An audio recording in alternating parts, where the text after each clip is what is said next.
जिस समय कोई समस्या जन्म लेती है, उसके साथ ही उसका समाधान भी जन्म लेता है। मुश्किल से मुश्किल हालात में भी दिन सिर्फ 24 घंटे का ही होता है। वक्त ठहरता कहाँ है, जैसा भी हो गुजर ही जाता है। अंधेरी से अंधेरी रात भी अपनी कोख में दिन का उजाला लिए होती है। जीवन कभी कभी ऐसे दौर से गुजरता है जैसे एक ट्रेन किसी सुरंग से गुजरती है, घुप अंधेरे से भरी सुरंग से। पर क्या हम उस वक्त अपनी टिकट फेंककर उस ट्रेन से बाहर कूद जाते हैं? नहीं, क्योंकि हमें यकीन होता है कि ट्रेन का चालक हमें सुरक्षित रूप से उस सुरंग से बाहर ले जाएगा। जिंदगी की ट्रेन भी जब दुखों और मुसीबतों की सुरंग से गुजर रही हो, चारों ओर अंधेरा दिख रहा हो, तभी तो जरूरत होती है उस भरोसे की, जिंदगी के ड्राइवर पर भरोसे की, जो पार ले ही जाएगा।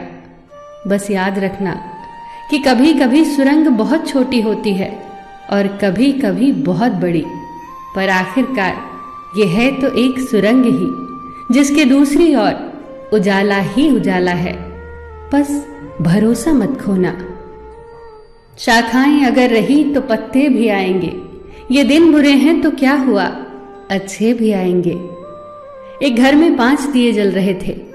एक दिन पहले दिए ने कहा, इतना जलकर भी मेरी रोशनी की कोई कद्र नहीं, आज मैं सबके लिए व्यर्थ हूं, इससे तो बेहतर है कि मैं बुझ जाऊं। ये कहकर वो दिया बुझ गया।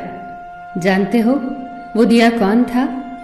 वो दिया था उत्साह का प्रतीक। उसे देखकर दूसरे दिए ने कहा, जो शांति का प्रतीक था, मुझे भी बुझ ही जाना चाहिए। मैं निरंतर दुनिया को शांति की रोशनी दे रहा हूं, पर फिर भी लोग हिंसा करते हैं। ये कहकर वो दिया भी बुझ गया। तीसरा दिया, जो भाईचारे का दिया था, वो भी उन्हें देखकर बुझ गया। अब न उत्साह था, न शांति, न भाईचारा।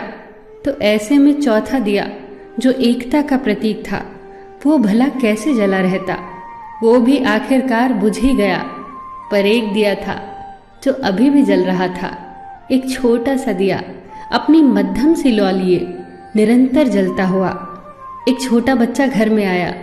उसे 4 बुझे दियों को देखकर अफसोस नहीं हुआ, बल्कि 5वें जलते दिए को देखकर वो खुशी से झूम उठा और उस नन्हे से दिए से उसने वो 4 बुझे दिए फिर से रोशन कर दिए। जानते हो वो दिया कौन सा था? वो दिया था उम्मीद का दिया, आशा का दिया। उम्मीद वक्त का बहुत बड़ा सहारा है उम्मीद तो हर लहर किनारा है।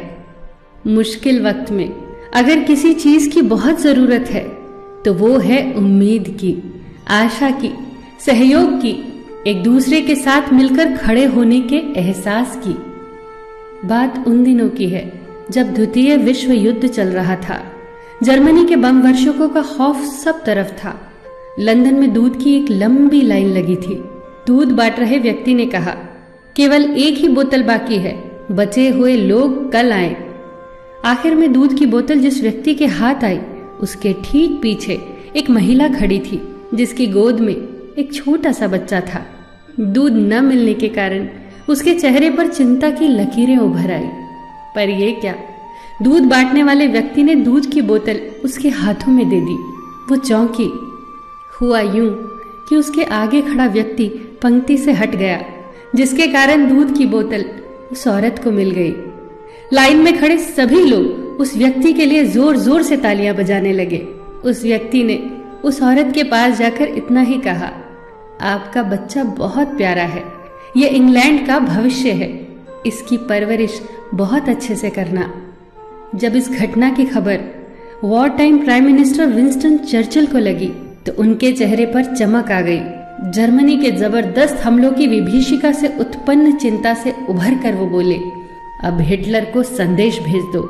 ब्रिटेन की जीत को अब कोई नहीं रोक सकता, क्योंकि यहाँ के लोग देश पर मंडरा रहे भयंकर संकट के समय भी अपना निजी हित भूलकर देश के बारे में सोचते हैं। चर्चिल का यह विश्वास सत्य सिद्ध हुआ। ब्रिटेन विश्व युद्ध में विजेता बनकर उभरा। यह विश्वास आया कहां से? ये आत्मबल आया कहां से? आप ही सोचिए। बहुत फर्क पड़ता है हौसलों की उड़ान में, जब सब साथ हो एक दूसरे का सहयोग करते हुए। बहुत फर्क पड़ता है जब हम अपने हितों को छोड़कर सिर्फ देश के हितों के बारे में सोचते हैं। बहुत फर्क पड़ता है जब हम एक की ताकत को पहचान कर एक एक रेशा जुड़कर न टूटने वाली मजबूत रस्सी का निर्माण करते हैं। बहुत फर्क पड़ता है हर छोटी से छोटी सकारात्मक चीज से, बहुत फर्क पड़ता है। फिर मिलेंगे दोस्तों अगली वीडियो के साथ। तब तक के लिए अपना ख्याल रखना और हमेशा मुस्कुराते रहना।